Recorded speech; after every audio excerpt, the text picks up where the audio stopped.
Muthikiriria ni ndakugeithia o haria uri itikira ngunyite ugeni thiini wa thukuru ino ya Thabatũ haria tukoretwo tugicemania o kiumia kuthikiriria kiugo kia Ngai na thiini wa mieri ino itatu mweri wa Oktoba, Novemba na Dithemba mwaka wa 2025 tukoretwo tukiruta uhoro wigie morutani ma witikio kuma kuri Joshua na ino niyo lesson ya muthia ya mwaka uyu na niyo lesson ya 13. Kiongo kia lesson ino ya 13 ni thurai umuthi. Thurai umuthi. Iyo niyo lesson ya turathoma Dithemba tariki 20 nginya tariki 26 mwaka wa 2025. Muthomi wa lesson ino akoretwo ari Esther Wanjiku na mutabariri ni Muratha wa Mugane. Nitucokie ngatho tuigire lesson ino ithe witu amatuine ni ngatho tugucokeria ni gutukinyia kahinda gaka ga kwiruta uhoro waku thiini wa morutani ma witikio kuma kuri Joshua na tukirikania na uhoro uyu tukorwo tugithoma mieri itatu tukorwo tutongorie thiini wa githomo kiria kirumirire na ututeithie gutaukirwo ni maundu maria mothe ukwenda tumenye na wendi waku ikige twahoya thiini wa Kristo Jesu mwathani witu. Amen. We mwega muthikiriria, ino ni lesson ya 13 muthenya wa Thabatũ mweri wa 12 kana Disemba tariki 20 mwaka wa 2025. Kiongo gia githomo gia kiumia giki ni thurai umuthi. Thurai umuthi. Thoma ni undu wa wiruti wa kiumia giki icigo ici: Joshua 24, kiambiriria 12 muhari wa 7, gucokerithia Maathani 17 muhari wa 19, gucokerithia Maathani 5 muhari wa 6, Athamaki wa mbere 11 muhari wa 2, muhari wa 4 na muhari wa 9, na Timotheo wa keri 4 muhari wa 7 na muhari wa 8. Nituguthie tugithomaga icigo ici o tugithiaga na mbere na lesson ino. Gicigo gia kunyitana mutwe tuguthoma ibuku ria Joshua 24 muhari wa 15 ugaga atiriri: no riri mungiona uhoro ucio wa gutungatira Jehova ta utamwagiriire ri, thurai umuthi uria muritungatagira kuu murimo wa rũĩ. No ha uhoro wakwa mwene na nyumba yakwa ri, turitungatagira Jehova. Muthikiriria, ibuku ria muico ria Joshua riandikirwo igongona-ini ria kweruhia kirikaniro, no rita riri ni ritongoragio ni mutongoria mukuru wa Isiraeli. Ona korwo ti kirikaniro kio kiene ni riboti ya igongona ria kweruhio wa kirikaniro ri, ibuku riri ni rikoragwo na maundu maya maria makoragwo ngirimiti-ini cia gwathana cia Near East ya tene. Wa mbere, kiambiriria-ini bururi uria wathanaga uria wambagiriria ngirimiti ni uheanagwo. Wa keri, gicunji kia mbere kia history kiria giataragiria ngwataniro gatagati ka bururi uria wathanaga na uria wathagwo. Wa gatatu, mawatho ma kirikaniro makiuria bururi uria wathagwo wonanie kwiheana kuri wathani wa bururi uria wawathaga kuringana na wikiritwo hinya ni ngatho. Wa kana, ni irathimo ni undu wa gwathika na irumi ni undu wa kwagarara kirikaniro. Wa gatano, ni aira a mwihitwa wa bururi uria wathagwo. Wa gatandatu, ni uira wa iratathi wa guthomwo matuku magoka, na wa 7 ni gwikirwo muhuri gwa kirikaniro. Joshua ari hakuhi gukua. Hatiri mundu wa kuoya ithenya riake wonekaga. Kweruhio gwa kirikaniro ni kiririkania kuri Isiraeli ati muthamaki wao ni Jehova we mwene, na ati maikara mari ehokeku kuri we ni magakenera ugitiri wake. Isiraeli matiabataraga muthamaki mundu. Ta ruriri rwatongoragio ni athinjiri Ngai, no nginya maririkane ati muthamaki wao no Mwathani tu. Ino ni lesson ya 13 muthenya wa Jumapili mweri wa 12 kana Disemba tariki 21 mwaka wa 2025. Kiongo gia githomo kia Jumapili ino ni wariho. Wariho. Ibuku ria Joshua 24 muhari wa mbere ugaga atiriri: ningi Joshua gicokaniriria mihiriga yothe ya Isiraeli kuu Shekemu, agita athuri na atongoria na atuithania a macira na anene a Isiraeli, nao magithie makirugama mbere ya Ngai. Shekemu nĩ kũrĩa Iburahĩmu akire kĩgongona rĩrĩa akinyire bũrũri ũcio, na kũrĩa Ngai amũheire kĩĩranĩro kĩa bũrũri ũyũ ihinda rĩa mbere, tũrĩa kwandĩkĩtwo thĩinĩ wa kĩambĩrĩria 12:7. Rĩu rĩrĩa ciĩranĩro iria ciahetwo Iburahĩmu ciahingirio, Isiraeli nĩ merũhirie kĩrĩkanĩro kĩao na Ngai o handũ harĩa kĩĩranĩro kĩa mbere kĩaheanĩirwo rita rĩa mbere. Ihoya rĩa Joshua nĩ rĩcokagĩra ciugo cia Jakubu cia kweheria ngai ng'eni iria marĩ nacio, tũrĩa kwandĩkĩtwo thĩinĩ wa Joshua 24:23, na tũkũringithania na kĩambĩrĩria 35 kuma mũhari wa 2 nginya 4 rĩrĩa riugaga atĩrĩrĩ: Kwoguo Jakubu akĩĩra andũ a mũciĩ wake o hamwe na arĩa othe marĩ nake atĩrĩ, eheriai ngai ng'eni iria mwĩ nacio, mwĩtheriei na mwĩhumbe nguo theru. Nĩ tũkuma gũkũ tũthiĩ Betheli ngakĩre Ngai kĩgongona. Ngai ũcio nĩwe wandeithirie rĩrĩa ndarĩ na thĩna, na nowe ũtũũraga hamwe naniĩ kũrĩa guothe thiaga. Kwoguo makĩnengera Jakubu ngai ng'eni iria marĩ nacio na icũhĩ iria ciarĩ matũ mao. Nake agĩcithika rungu rwa mũgandi ũrĩa warĩ hakuhĩ na Shekemu. Handũ haha ha igongona ho hene nĩ honanagia rĩtana rĩa kuonania wĩhokeku mũkinyanĩru kũrĩ Mwathani na kũregana na ngai icio ingĩ ciothe. Rĩu tũgũthoma Joshua 24 kuma mũhari wa 2 nginya wa 13, tũcokie kĩũria gĩkĩ: nĩ ũndũ ũrĩkũ ũtĩtĩrithagio nĩ ndũmĩrĩri ya Ngai kũrĩ Isiraeli? Nĩ tũthome ibuku rĩa Joshua 24 kuma mũhari wa 2 nginya wa 13, no haha tũkwamba ũkinyia wa 7. Riugaga atĩrĩrĩ: Nake Joshua akĩĩra andũ othe atĩrĩ, Jehova Ngai wa Isiraeli ekuuga atĩrĩ, tene mũno maithe manyu nĩo Tera ithe wa Iburahĩmu na Nahoru matũũraga mũrĩmo ũrĩa ũngĩ wa rũũĩ rwa Farati na makahoyaga ngai ingĩ. No nĩ ndarutire ithe wanyu Iburahĩmu oime bũrũri ũcio ũrĩ mũrĩmo wa rũũĩ rũu rwa Farati, ngĩmũtongoria kũu Kaanani guothe na ngĩmũhe njiaro nyingĩ. Nĩ ndamũheire Isaka, nake Isaka ngĩmũhe Jakubu na Esaũ. Nĩ ndagaĩire Esaũ bũrũri ũrĩa ũrĩ irĩma wa Seiru, no Jakubu na ariũ ake magĩikũrũka magĩthiĩ Misiri.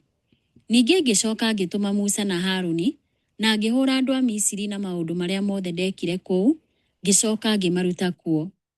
Rĩrĩa ndarutire maithe manyu kũu bũrũri wa Misiri nĩ mwakinyire iria-inĩ, nao andũ a Misiri makĩmarũmĩrĩra na ngaari cia ita na andũ mahaicĩte mbarathi o nginya Iria Itune. Nao andũ a Isiraeli magĩkaĩra Jehova amateithie, nake agĩĩkĩra nduma gatagatĩ kanyu na andũ a Misiri. Ningĩ agĩtũma iria rĩmakorerere, akĩmathika narĩo. Nĩ mweyoneire na maitho manyu ũrĩa ndekire andũ a Misiri. Ningĩ mũgĩcoka mũgĩtũũra werũ-inĩ matukũ maingĩ. Nĩ tũthiĩ na mbere na gũthoma ibuku rĩa Joshua 24, na haha tũkwambĩrĩria mũhari wa 8 tũrĩkĩrĩrie na wa 13. Riugaga atĩrĩrĩ: Ningĩ ngĩmũtwara bũrũri wa Aamori arĩa matũũraga mwena wa irathĩro wa rũũĩ rwa Jorodani. Nao makĩrũa na inyuĩ na niĩ ngĩmaneana moko-inĩ manyu. Nĩ ndamanangire mamweherere, na inyuĩ mũkĩĩgwatĩra bũrũri wao ũgĩtuĩka wanyu. Na rĩrĩa Balaki mũrũ wa Ziporu, mũthamaki wa Moabi eharagĩria kũrũa na Isiraeli-rĩ, nĩ atũmanĩire Balamu mũrũ wa Beori nĩguo oke amũrume. No niĩ ndingĩathikĩrĩirie Balamu. Nĩ ũndũ ũcio agĩkĩrĩrĩria kũmũrathima maita maingĩ, na niĩ ngĩmũhonokia kuma moko-inĩ make. Ningĩ mũkĩringa rũũĩ rwa Jorodani na mũgĩkinya Jeriko. Nao andũ a Jeriko makĩrũa na inyuĩ, o ta ũrĩa Aamori na Aperizi na Akaanani na Ahiti na Agirigashi na Ahivi na Ajebusi o nao nĩ marũire na inyuĩ, no niĩ ngĩmaneana moko-inĩ manyu. Ngĩcoka ngĩrekia magi marĩ Bora mathiĩ mbere yanyu, marĩa mamaingatire mamweherere, o hamwe na athamaki arĩa erĩ a Aamori. Ti inyuĩ mwamaingatire na rũhiũ rwanyu rwa njora kana na ũta wanyu. Nĩ ũndũ ũcio ngĩmũhe bũrũri mũtanũgĩire na matũũra mũtakĩte, na nĩkĩo mũtũũraga mũkĩrĩaga maciaro ma mĩgũnda ya mĩthabibũ na mĩtamaiyũ ĩrĩa mũtahandire. Ngai nĩwe warĩrĩirie ũhoro-inĩ wa tene ũrĩa ũrongoreirio. Augĩte ndoire, ngĩhe, ngĩtũma, ngĩrehe mĩthiro, ndekire, ndamũrutire na mangĩ. Isiraeli tio mekire maũndũ thĩinĩ wa rũgano rũrũ, no nĩo mekĩirwo. Nĩ Ngai wombire Isiraeli. Korwo Ngai ndateithĩrĩirie ũtũũro-inĩ wa Iburahĩmu rĩ, mangĩatungatagĩra oro mĩhianano ĩyo. Isiraeli gũtũũra ta rũrĩrĩ ti tondũ wa maithe mao, no nĩ wĩra wothe wa ũtugi wa Ngai. Gũkorwo atĩ Aisiraeli nĩ maikarĩte bũrũri-inĩ ũcio ti gĩtũmi gĩa gwĩtĩĩa kana gĩtũmi gĩa gũkorwo magĩtungatĩra Ngai. Mĩario ya Mwathani yarĩ na ũgarũrũku wekĩkire maita matano gatagatĩ ka we, nao, kana maithe mao. Maithe ma tene na rũciaro rũrũ rwarĩ Shekemu moyagwo ta mũndũ ũmwe. Joshua amathaga kuonania ũrĩa Musa arĩkĩtie kuuga thĩinĩ wa gũcokerithia Maathani 5:3 atĩ Mwathani ndarĩ na kĩrĩkanĩro tu na maithe mao, no nĩ nginyagia na arĩa othe marĩ hau hĩndĩ ĩyo Joshua aririe. Aingĩ a arĩa marĩ hau matiarĩ kuo hĩndĩ ya thama. Ti othe marĩ Horebu. Ĩndĩ Joshua augaga atĩ othe marĩ kuo. Na njĩra nguhĩ, morutani ma tene no nginya mangĩarũmĩrĩirwo nĩ rũciaro rwerũ. Ngai ũrĩa warutĩire maithe mao wĩra hĩndĩ ya tene nĩ eharĩirie gwĩka maũndũ ithenya-inĩ rĩa rũciaro rũrĩa rwarĩ ho rĩu. Mũthikĩrĩria, nĩ na njĩra irĩkũ ta kanitha tũngĩyũkia wega makĩria ũigĩrĩrĩki wa mũingĩ? Ũguo nĩ kuuga atĩrĩrĩ, gũtaũkĩrwo rĩciria rĩa atĩ ũrĩa twĩkaga nĩ kũhutagia mũndũ wothe thĩinĩ wa kanitha.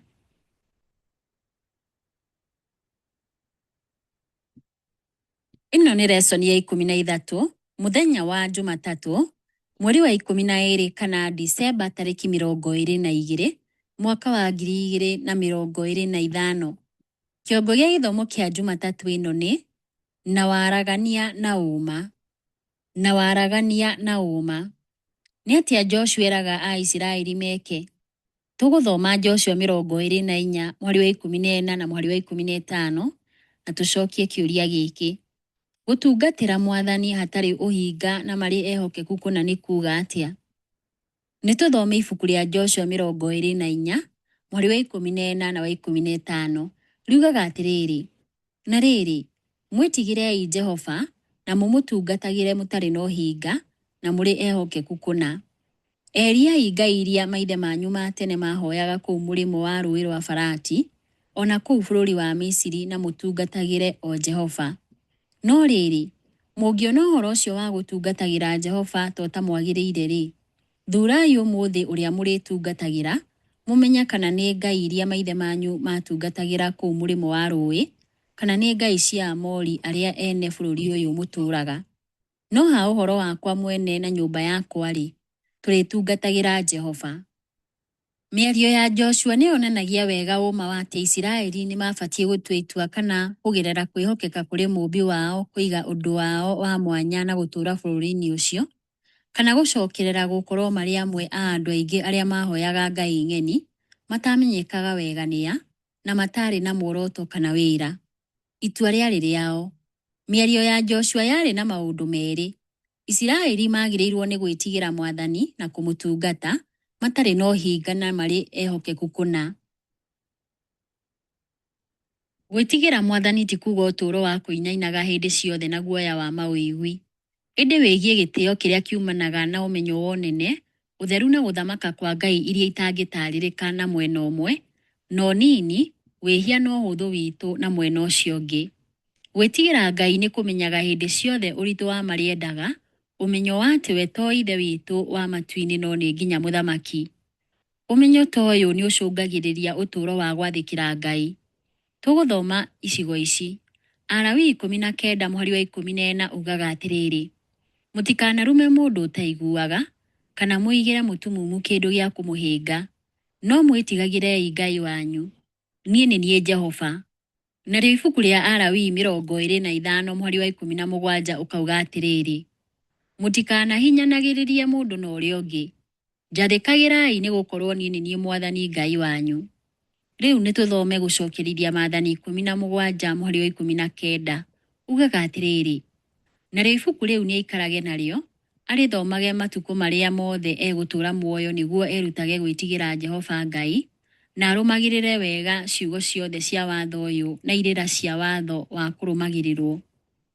Gĩcigo kĩa mũico tũgũthoma nĩ Athamaki wa kerĩ 17 mweri wa 34. Ugaga atĩrĩrĩ, nao andũ acio matũire marũmagĩrĩra mĩtugo ĩyo ya tene nginyagia ũmũthĩ.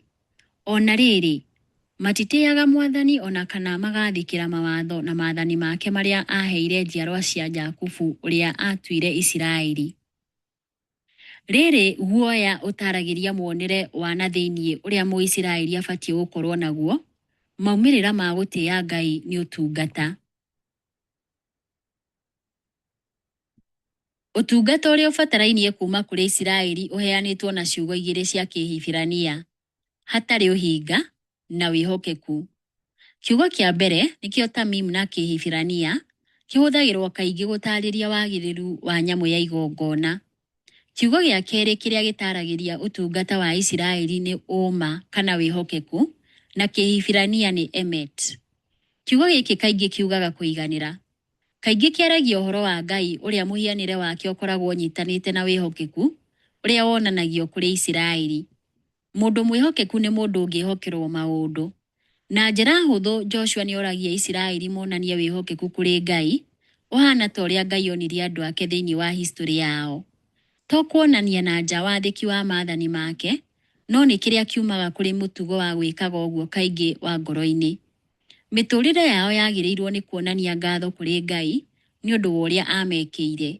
Na njĩra hũthũ nĩ ũrĩa ũmũthĩ twagĩrĩirwo nĩ gũikarania na Jesũ ona ithuĩ. Mũthikĩrĩria, gũtungatĩra Mwathani gwaku hatarĩ ũhinga na wĩhokeku nĩ kuuga atĩa kũrĩ we? Nĩ maũndũ mamwe marĩkũ marĩ ũtũũro-inĩ waku makũgiragĩrĩria kwĩheana kwĩ Ngai ũrĩ wothe?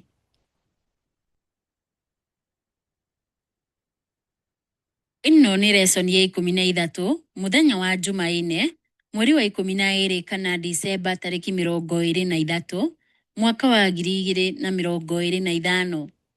Kĩongo gĩa gĩthomo kĩa Jumaine ĩno nĩ gũkorwo na wĩyathi wa gũtungata. Gũkorwo na wĩyathi wa gũtungata. Ta mũtongoria wa ma na mwĩhokeku, Joshua nĩ atĩaga wĩyathi wa andũ ake na nĩ eriragĩria atĩ Isiraeli no matungatĩre Mwathani na kwĩyendera handũ hana kũhinyĩrĩrio. Ũcio nĩguo ũndũ ũrĩa augaga akĩhũthĩra kiugo athure thĩinĩ wa Joshua 24 mũhari wa 22. Thĩinĩ wa icigo ingĩ, kiugo bakar kana gũthura gĩtaragĩria Mwathani agĩthura Isiraeli, ta thĩinĩ wa icigo ici: gũcokerithia maathani 7 mũhari wa 6 na mũhari wa 7, gũcokerithia maathani 10 mũhari wa 15 na gũcokerithia maathani 14 mũhari wa 2. Isiraeli marĩ na wĩyathi wa kwĩra Jehova aca thutha wa gũthurwo kwao, no ũcio ũngĩarĩ ũndũ wa tũhũ na ũtarĩ kĩharĩro. Isiraeli nĩ mangĩerire Ngai ĩĩ na mathiĩ na mbere gũtũũra, kana mamũrege na makue. Mũthikĩrĩria, tũgũcokia ciũria ici. Isiraeli maugire atĩ igũrũ wa mĩario ya Joshua thĩinĩ wa Joshua 24 kuma mũhari wa 16 nginya wa 18. Ũreciria nĩkĩ Joshua acokeirie icokia rĩa ũguo thĩinĩ wa Joshua 24 kuma mũhari wa 19 nginya wa 21? Nĩtũthome Joshua 24 kuma mũhari wa 16 nginya wa 18. Riugaga atĩrĩrĩ: nao andũ acio magĩcokia makiuga atĩrĩ, kũroaga gũtuĩka ũguo atĩ tũtiganĩrie Jehova atĩ nĩguo tũtungatĩre ngai ingĩ. Nĩ gũkorwo nĩ Jehova Ngai witũ we mwene watũrutire bũrũri wa Misiri hamwe na maithe maitũ, tũkiuma bũrũri ũcio wa ũkombo, na akĩringa ciama icio nene ũguo na tũgĩciona na maitho maitũ. Nĩ atũgitĩrire rũgendo-inĩ rwitũ ruothe kũrĩa twagĩrĩire, ona tũrĩ gatagatĩ ka ndũrĩrĩ ciothe kũrĩa twatuĩkanĩirie. Nake Jehova nĩ aingatire ndũrĩrĩ icio ciothe ciehere mbere itũ, o hamwe na Aamori arĩa matũũraga bũrũri-inĩ ũcio. Tondũ ũcio ona ithuĩ tũrĩtungatagĩra Jehova, nĩ ũndũ nĩwe Ngai witũ. Rĩu nĩtũthome ibuku rĩa Joshua 24 kuma mũhari wa 19 nginya wa 21. Riugaga atĩrĩrĩ: nake Joshua akĩra andũ acio atĩrĩ, mũtingĩhota gũtungatĩra Jehova. Jehova nĩ Ngai mũtheru, we nĩ Ngai ũrĩ ũiru. Ndakamũrekera ũremi wanyu ona kana mehia manyu. Mũngĩgatiganĩria Jehova na mũtungatĩre ngai cia kũngĩ, nĩ akamũgarũrũka na amũrehere mwanangĩko amũnine ona mwĩkĩte maũndũ mega. No andũ acio makĩra Joshua atĩrĩ, aca, ithuĩ tũrĩtungatagĩra Jehova. Thĩinĩ wa icokia rĩao rĩega Aisiraeli nĩmaugaga atĩ Ngai wa Agu na maithe mao ona rĩu nowe Ngai witũ, tũrĩa twathoma thĩinĩ wa Joshua 24 mũhari wa 17 na mũhari wa 18, ũrĩa mendaga gũtungatĩra na ngoro ciao ciothe. Thutha wa kwĩhĩta ta kũu gũtarĩ nganja kwa wĩhokeku wao, tũngĩrĩgĩrĩra ciugo cia kũgathĩrĩrio na gwĩkĩrwo hinya kuma kwĩ Joshua. Ĩndĩ ũũ tiguo gwathire na mbere. Mĩario gatagatĩ ka Joshua na andũ nĩyagarũrũkire rĩrĩa Joshua ahanire ta agathagĩrĩria ũru wa Ngai.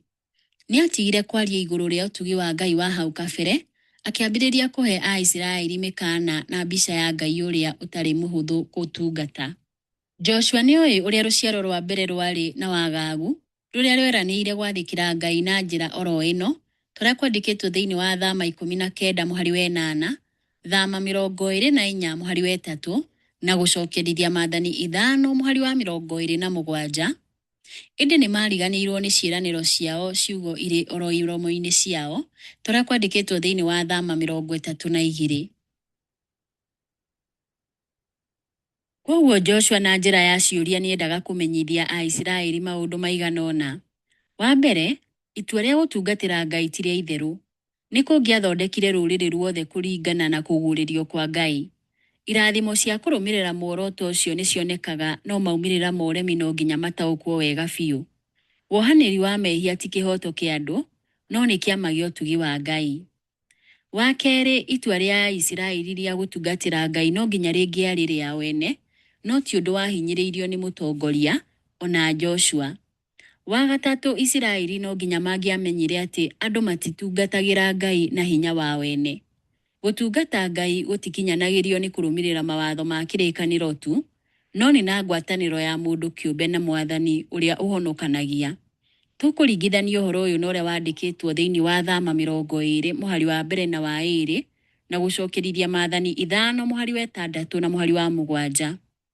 Nĩtũthome Thama 20 kuma mũhari wa 1 nginya wa 2, riugaga atĩrĩrĩ: Nake Ngai akĩaria ciugo ici ciothe akiuga atĩrĩ: Nĩ niĩ Jehova Ngai waku, ũrĩa wakũrutire bũrũri wa Misiri kuma bũrũri wa ũkombo. Rĩu nĩtũthome gũcokerithia Maathani 5 kuma mũhari wa 6 nginya wa 7, riugaga atĩrĩrĩ: Nĩ niĩ Jehova Ngai waku, ũrĩa wakũrutire bũrũri wa Misiri kuma bũrũri wa ũkombo. Ndũkanagĩe na ngai ĩngĩ tiga niĩ.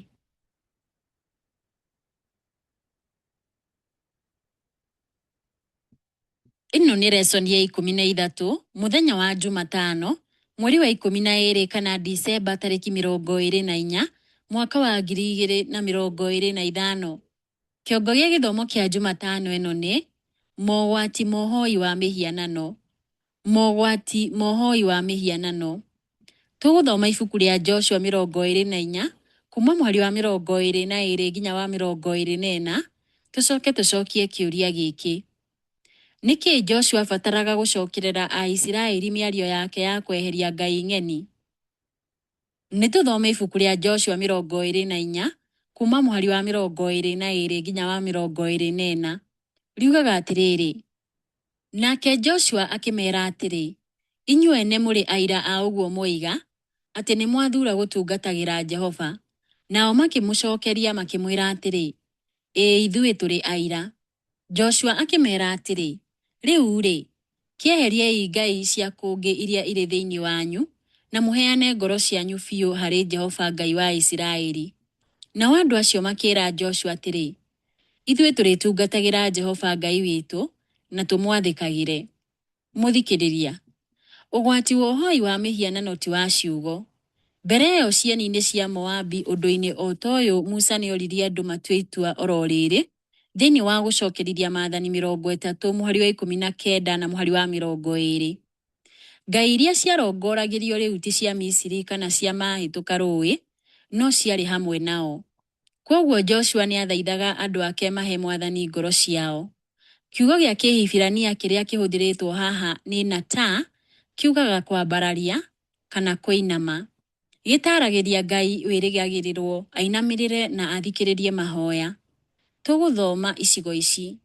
Athamaki wa kerĩ 19 mũhari wa 16 ugaga atĩrĩrĩ: Tega matũ maku Jehova ũigue, hingũra maitho maku we Jehova wone, ũigue ciugo cia Senakeribu iria atũmĩte cia kũruma Ngai ũrĩa ũrĩ muoyo. Na ibuku rĩa Thaburi 31 mũhari wa 2 na mũhari wa 3 rĩkauga atĩrĩrĩ, ndegera gũtũ na ũhiũhe ũke ũhatũre. Tuĩka rwaro rwakwa rwa ihiga rwa kũũrĩra, ũtuĩke gĩikaro kĩirigĩre na hinya, ũhonokie. Nĩgũkorwo we nĩwe rwaro rwakwa rwa ihiga na gĩikaro gĩakwa kĩirigĩre na hinya. Nĩ ũndũ wa rĩĩtwa rĩaku ndongoria na ũnyonie njĩra. Nĩtũthome ibuku rĩa Danieli 9 mũhari wa 18 ugaga atĩrĩrĩ, we Ngai thikĩrĩria no tũigue, ũhingũre maitho maku wone ihooru rĩa itũũra inene rĩrĩa rĩtanĩtio na rĩĩtwa rĩaku.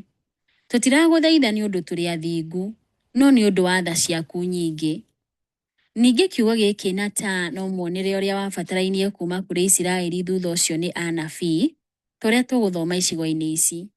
Isaia 55 mũhari wa 3 ũkauga atĩrĩ, tegai matũ mũthikĩrĩrie na mũũke kũrĩ niĩ. Njiguai nĩgetha mũtũũre muoyo. Na niĩ nĩngarĩkanĩra na inyuĩ kĩrĩkanĩro gĩa gũtũũra tene na tene, arĩ wendo wakwa wa kwĩhokeka ũrĩa nderĩire Daudi. Na ibuku rĩa Jeremia 7 mũhari wa 24 ũkauga atĩrĩ, no rĩrĩ, matigana kũnjigua kana kũrũmbũiya ũhoro ũcio. Handũ ha gwĩka ũguo-rĩ, marũmĩrĩire ũremi wa ngoro ciao njũru. Nao macokire na thutha makĩaga gũthiĩ na mbere. Kiugo gĩkĩ kĩhũthĩrĩtwo kuonania ũremi wa Suleimani rĩrĩa ngoro yake yarongoreirie Ngai ng'eni, thĩinĩ wa ibuku rĩa Athamaki wa mbere 11, mũhari wa 2, mũhari wa 4 na mũhari wa 9. Mũhari wa 2 ũkauga atĩrĩrĩ, ndũrĩrĩ iria Jehova arĩtie ũhoro wacio akera ciana cia Isiraeli atĩrĩ, mũtikanatonyane nacio, ona kana cio itonyane na inyuĩ. Nĩgũkorwo itirĩ hingo itakagarũra ngoro cianyu, irũmĩrĩre ngai ciacio. No Suleimani akĩrũmanĩrĩra nao nĩ ũndũ wa kũmenda. Naguo mũhari wa 4 ũkauga atĩrĩ, nĩ ũndũ nĩ gwakinyire atĩrĩ, atĩ hĩndĩ ĩrĩa Suleimani arĩ mũkũrũ, akacio ake nĩ mamũgarũrire ngoro, arũmĩrĩre ngai ingĩ, na ndaigana kũrũmĩrĩra Jehova Ngai wake na ngoro yake yothe ta ũrĩa ithe Daudi ekaga. Naguo mũhari wa 9 ũkauga atĩrĩ, nake Jehova agĩkĩrakario nĩ Suleimani, nĩ ũndũ ngoro yake nĩ yagarũrũkĩte agatigana na Jehova Ngai wa Isiraeli, ũrĩa wamumĩrĩire mahinda merĩ. Ngoro ya mũndũ ĩrĩ na wĩhia ndĩkoragwo na mũtugo wa kũinamĩrĩra na gũthikĩrĩria mũgambo wa Ngai. Nĩ habataraga ithuĩ tũtue matua kũmĩtwarĩrĩria kũrĩ kũhingia wendi wa Ngai. Icokia rĩa Aisiraeli rĩkoragwo rĩ, nĩ tũgũthikĩrĩria mũgambo wake. Ciugo ici nĩ itĩtĩrithagia ũhoro wa wathĩki. Isiraeli matiĩragwo marũmĩrĩre ta mũtugo mawatho matarĩ muoyo. Kĩrĩkanĩro kĩegiĩ ngwatanĩro yarĩ muoyo na Mwathani, ĩrĩa ĩtangĩonanio biũ nĩ mawatho tu. Ndini ya Isiraeli ndĩatanyĩtwo ĩkorwo ĩrĩ ya kũrũmĩrĩra mawatho tu. Ĩndĩ yarĩ ĩkorwo ĩrĩ mĩario yathiaga na mbere thĩinĩ wa wĩtĩkio na wendo wa mũhonokia mũtheru na mũigui tha.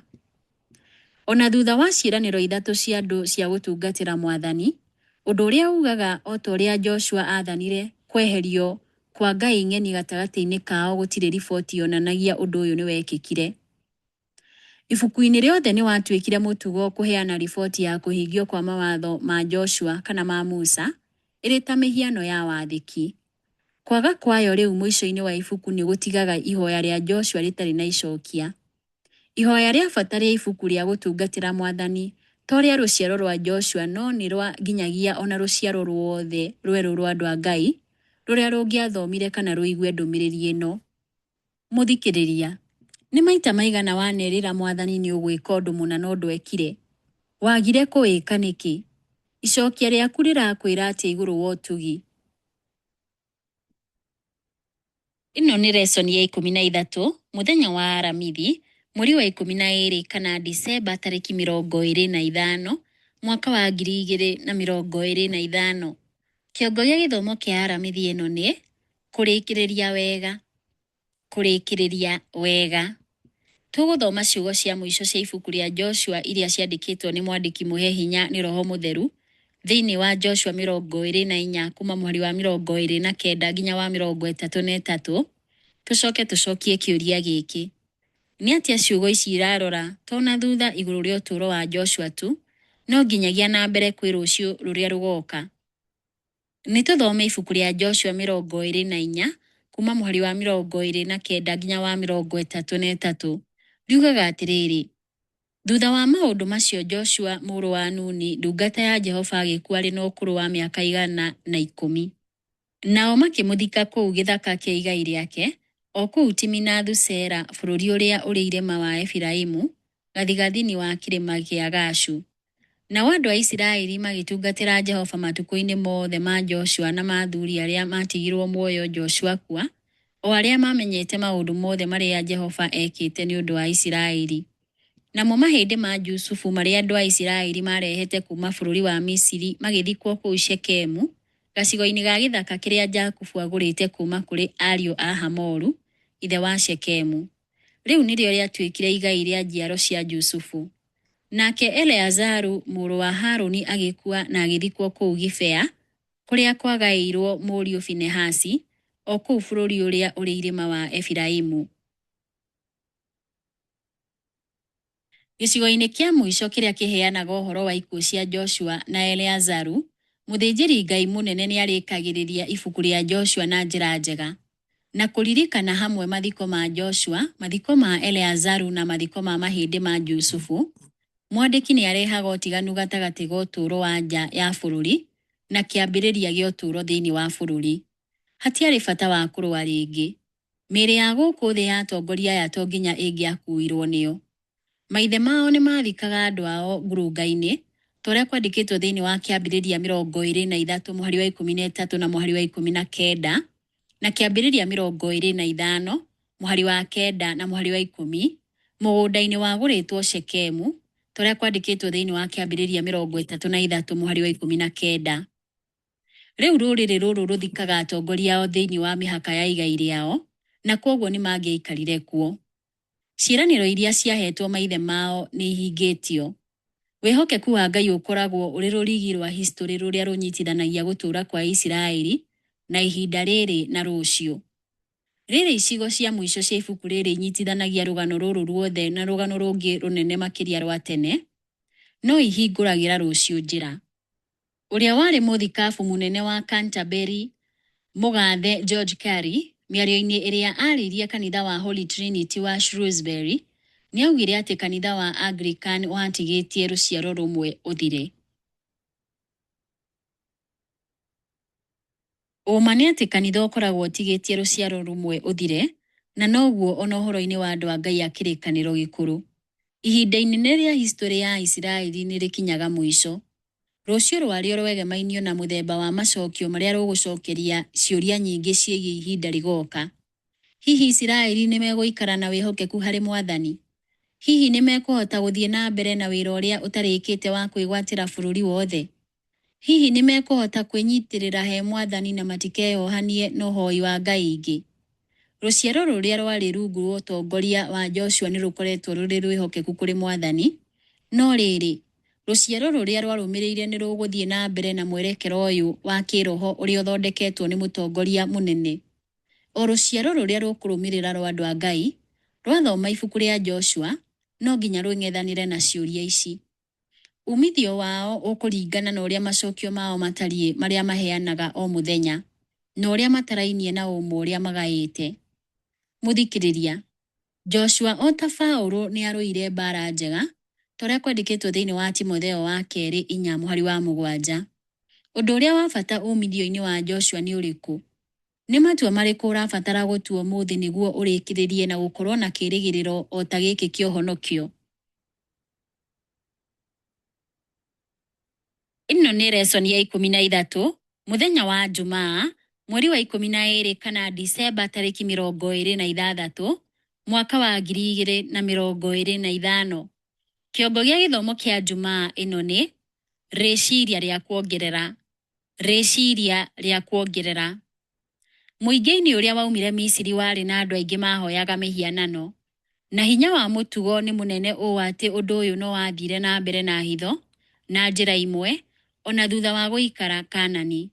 Joshua nĩ amenyaga igũrũ wa waganu ũyũ warĩ gatagatĩ-inĩ ka Aisiraeli, na nĩamenyaga wega mogwati marĩa ũngĩacũngĩrĩirie.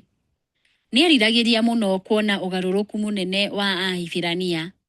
Nĩamenyaga tiga tu andũ mangĩoire mũrũgamo wa gũtungatĩra Mwathani na ngoro ciao ciothe, no mangĩathire na mbere kwĩyamũkania nake o kahora o kahora.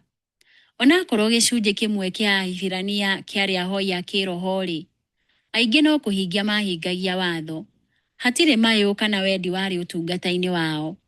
Amwe marĩ ahoi a mĩhianano ngoro-inĩ ciao, arĩa maconokaga kwĩyumĩria. Ũhoro ũyũ wandĩkĩtwo nĩ Ellen G. White ibuku-inĩ rĩa Signs of the Times rĩa mweri wa Mei tarĩki 19 mwaka wa 1881. Ningĩ nĩandĩkĩte atĩrĩrĩ, kĩrĩkanĩro gĩkĩ kĩnene nĩkĩandĩkirwo ibuku-inĩ rĩa watho nĩguo kĩigwo kĩrĩ gĩtheru. Joshua nĩacokire akĩiga ihiga inene rungu rwa mũtĩ ũrĩa wakuhĩrĩirie handũ harĩa haamũre ha Mwathani.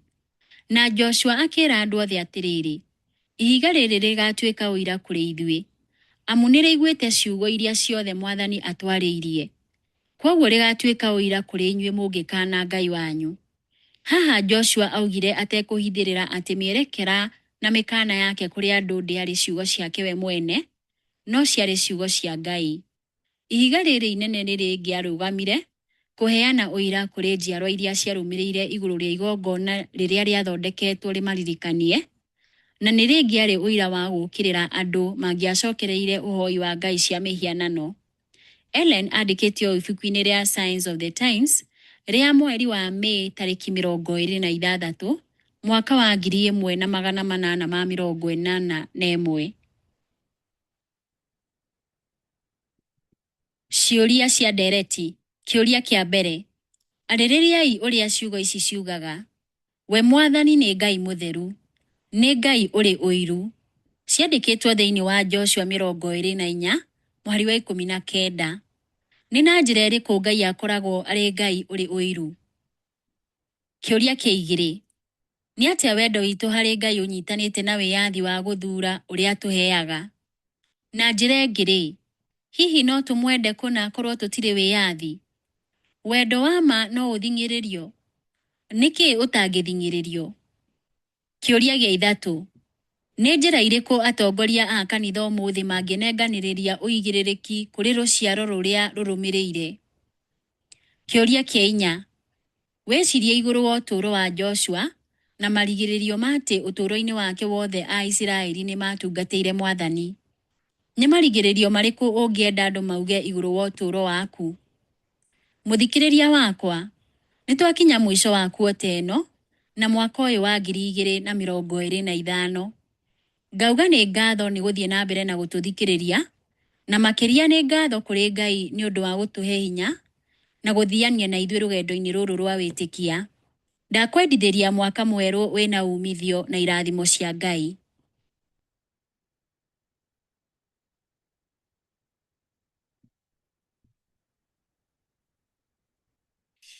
Gũthikĩrĩria lesson ya 13 yathirĩra hau.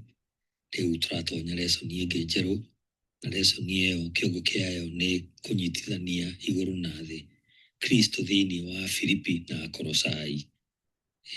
Kĩu nĩkĩo kĩongo kĩa mwĩruti ũrĩa twĩ naguo mweri wa Mũgaa, wa Mũratho na wa Kĩhu, nĩyo mĩeri ya Januari, Februari na Machi, na nĩguo kĩongo kĩayo nĩ kũnyitithania igũrũ na thĩ, Kristo thĩinĩ wa Filipi na Kolosai. Banga gũkorwo na ithuĩ tarĩki 27 Dithemba nginya Januari tarĩki 2 mwaka wa 2026, tukĩingĩra lesson ya mbere, na lesson ĩyo ya mbere ĩrĩa ũkwambĩrĩria gũthoma Dithemba tarĩki 27, nĩguo wĩharĩrie nĩ ũndũ wa thabatũ ya tarĩki 3 mwaka wa 2026. Lesson ĩyo kĩongo kĩayo lesson ya mbere nĩ mũnyarire no ti mũtiganĩrie. Mũnyarire no ti mũtiganĩrie. Ũcio nĩ ũhoro mwega mũno wa gũkorwo tũkĩruta. Ndakũria harĩa ũrĩ, tũmĩra mũndũ ũrĩa ũngĩ nake ahote kũigua ũhoro ũyũ mwega. Tũrĩ anyarire no tũtirĩ atiganĩrie. Tũcokie ngatho, tuganĩre ũhoro haha. Wa mũthingu nĩ ngatho tũgũcokeria nĩ gũtũtongoria thĩinĩ wa wĩruti wa mĩeri 3 ĩyo twahĩtũka. Na rĩu tũkĩingĩra wĩruti ũyũ wa Januari, February na Machi tutongorie no tuhe thikiriria mwega na gutaukirwo tutongorie na roho waku na mundu harĩa mũrathime tukiingira mwaka mweru kiririria gutuhe nyota wa kiugo giaku tuguturire matuko maya turi twacokia ngatho thĩinĩ wa Kristo Jesu mwathani witũ, amen.